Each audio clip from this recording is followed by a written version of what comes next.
Let's bring in our guest to discuss, see what he thinks about this. National Trial Attorney Mike Jaafar is joining us. Michael, she thought he could get himself out. That seems to be her big defense with them, that he's cried wolf before, that he could stick his finger through and get out, and that she left him a hole. If it's true that in her mind she thought that he was not fully enclosed, that he wasn't in prison, does that impact her culpability? Julia, you stole my line right before you came to me. I was going to start by saying this is exactly what it was like with attorneys numbers 1 through 8. This is exactly what it sounded like.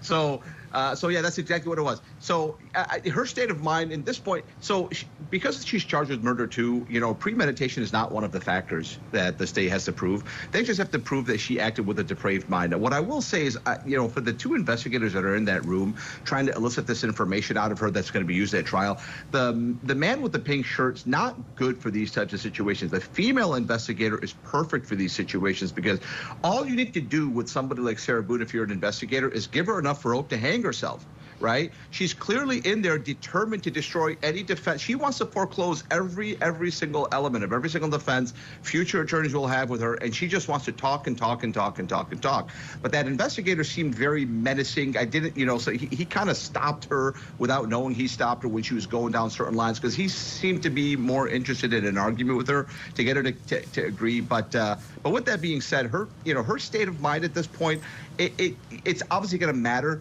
but none of it goes to the state of mind that her defense attorney is going to allege, attorney number 9, right? Which I sympathize for our colleague in this one.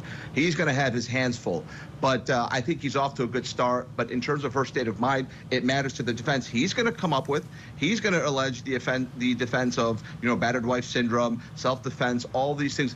State of mind is the only thing that matters in those types of defenses. It's literally everything. So in one sense, it matters. In another sense, I mean, she did raise her hand, guys, and swear on the Bible she's never going to drink again. I think the case is over at that point. I think that's it. It's all that matters. I don't even know why she's even charged. Let's listen to her, because a lot of this back and forth with these investigators revolves around the video that she took of him in the suitcase. In fact, they played it for her. She made them stop playing it because she couldn't listen to it anymore. But they keep bringing it back, and the fact that, you know, he asked, please, please, please, begging her to let her out. Take a look. She, at one point in the interview, says, I wasn't drunk. I had my wits about me. They pushed back on her, and now she's sort of like, well, okay. Intoxicated, not drunk. Yeah. It's to your point, Michael, the longer she speaks, the more doors she's closing. And boy, she goes and goes and goes. This just doesn't look good for her. It does not. And by the way, for a person like me to watch that video, I've always said it's very, very, very difficult because I'm severely claustrophobic. And if a member of the jury is also claustrophobic, I mean, they're going to start the trial by seeing that video and saying, she's guilty. I don't care what it is. For a claustrophobic person who, some of us can't even get on elevators, right? For us, when we see a video like that, we think to ourselves, what's going on, woman? What are you doing? This man is zipped in a suitcase. Yes, he went in there, which completely boggled my mind, right? What a brave soul to even go into anything, right? But it's obviously very disorienting to watch that. Now, what I will say is that with Sarah Boone, right, in that video, again, if you're looking at nuggets as a defense attorney that you can hang on to, there's another piece of in the video where he says, I can't breathe. And he said, that's how I feel when you choke me. That's something that you could use as a defense attorney for one of the, he has to claim some defense, right? He's defending her. So what defense do you have? I just didn't know that you could suffocate in a suitcase. I mean, that might be one of the things, right? Maybe he thought he was in there, he was alive. Yes, he was pleading with her, but she didn't reasonably believe that he was going to die. Maybe she thought she was just punishing him. But one of the defenses is going to be, hey, in the video, she did tell him, this is when you choked me. And the guy was zipped in a suitcase. You couldn't really, the leverage of power at that point was not in his favor, so he couldn't really say anything back. But yeah, that video is obviously the entire case. She's going to have to look for things in that, her defense attorney is going to have to look for things in that video that sheds light on the defenses he's going to allege when he takes the case. And the thing that's weird about what she's saying inside of this investigation, this interrogation, is that she's downplaying all of those things. She's saying, oh, he never cheated on me. She doesn't really comment on the choking or talk about how scared she was. So all of that is going to play out in front of this jury. We have to get to a break, but confident, Sarah. Yeah, but starting to question herself, saying that this is the first time I've ever not known exactly what to do because I know exactly what to do at all times. But she can feel the walls starting to cave in. Michael Jaafar still with us. As an attorney, I'm sure you want to just pull her right out of there. Run, Sarah, run. I want to tell her to just shut her stupid mouth, because she, again, when you're an investigator, somebody like Sarah Boone, all you do is give her enough rope to hang herself. She really thought she was going to outtalk these. I mean, she really believed that she was going to outtalk these people. And again, the guy in the pink shirt is so damn menacing. He's more so suited for an interrogation like on the battlefield overseas than these types of things. The female investigator, most of the incriminating admissions from Sarah Boone came in response to the female investigator asking her questions. She had the perfect tone for somebody like Sarah Boone. At the end of the day, her defense attorney, our colleague, is going to have a mountain. And this is going to be a very intriguing case. This case will also be studied in law schools because there's a couple of questions that are going to be asked for the first time, and juries are going to be asked to weigh innocence or guilt on these questions, right? Somebody voluntarily putting themselves in a situation where they then later on die because they voluntarily put themselves in that situation, but for the fact that another person that helped them get into that situation took an affirmative act to remove them from that situation.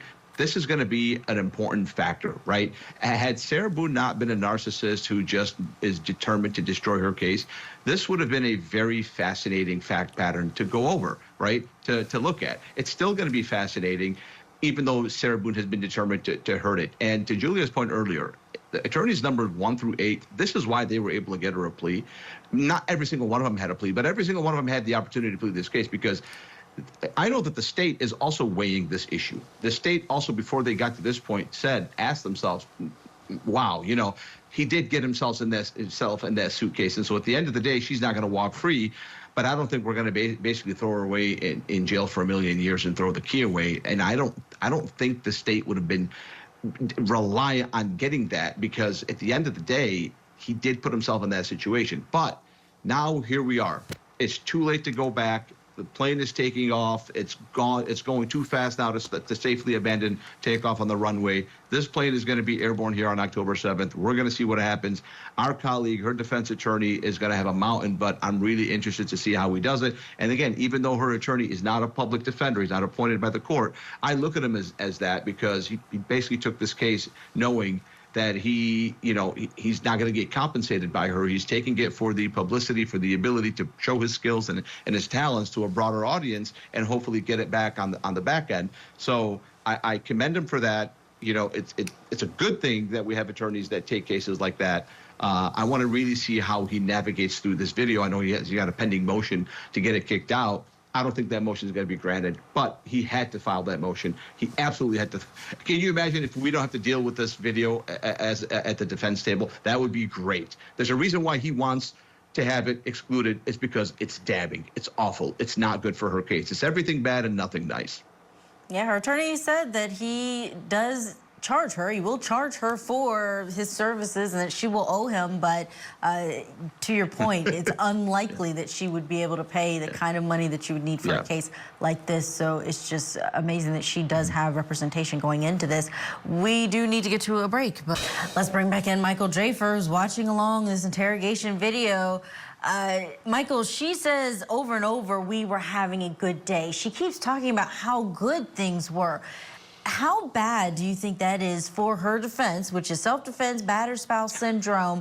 The fact that she is reiterating in this video that things were good, they were not having any problems, and it's the officers who are trying to say something had to have gone wrong. The best response by a prosecution to a defense theory is the words of their own client, right?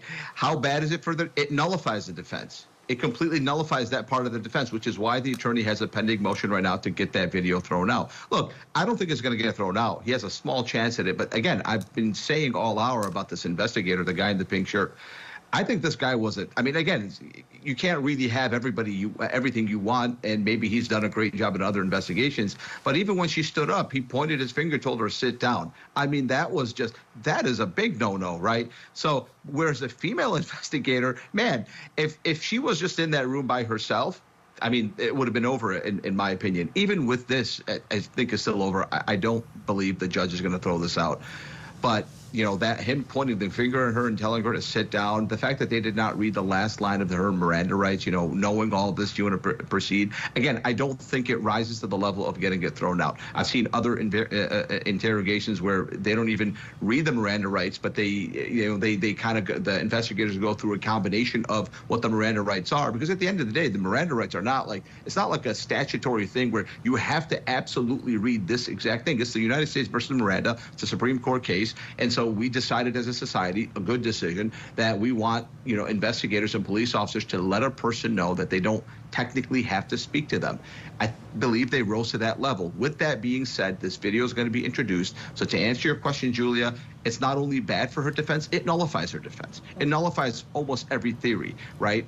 I mean, the defense attorney, our colleague, might come in and say, look, she said this to the investigators. She was afraid. She was scared. She was trying to really defend Mr. Torres.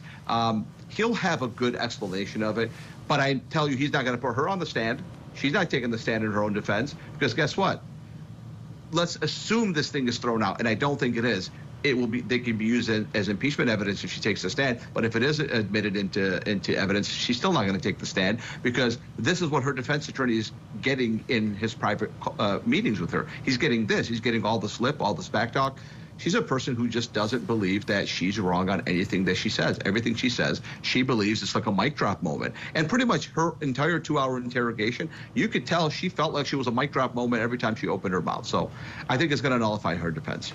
All right, let's get a break. We'll have more of Sarah Boone talking to investigators, arguing with them. All right, Michael Jaafar still with us. Michael, wouldn't it be better if her defense was, I was drunk, and there's no way I would think that anyone would die in a suitcase? There's little air pockets in the zipper. No one, you're not gonna die in a suitcase. And I fell asleep. I woke up the next day and I was shocked. You know what? If you were her defense attorney before she did this investigation, she would have fired you. She's crazy lady. But yes, to answer your question, absolutely. Yeah, that would have been a very serviceable defense, because at the end of the day, you're still, as a defense attorney, if you're not dealing with this video, but you're dealing, if you have that theory, right? You're dealing with a situation where a person voluntarily put himself in harm's way, put himself in, it's like, I don't have the analogy, but they shackle their heels and they jump into a pond and they can't breathe, right? So you're dealing with that type of a situation. So if your defense is, I was drunk, I went to sleep, I didn't think he would die in a suitcase. I mean, he willingly went into the suitcase. That would be a serviceable defense. That would be a really good defense. I don't think either one of them would have thought that he was going to die. I mean, he didn't jump in there thinking he's like hanging off of Niagara Falls by one hand. He's in a suitcase after drinking a few bottles with wine with old Sarah. And that was actually the end of the interrogation. It sort of abruptly stops recording there, but we do have to get to a break.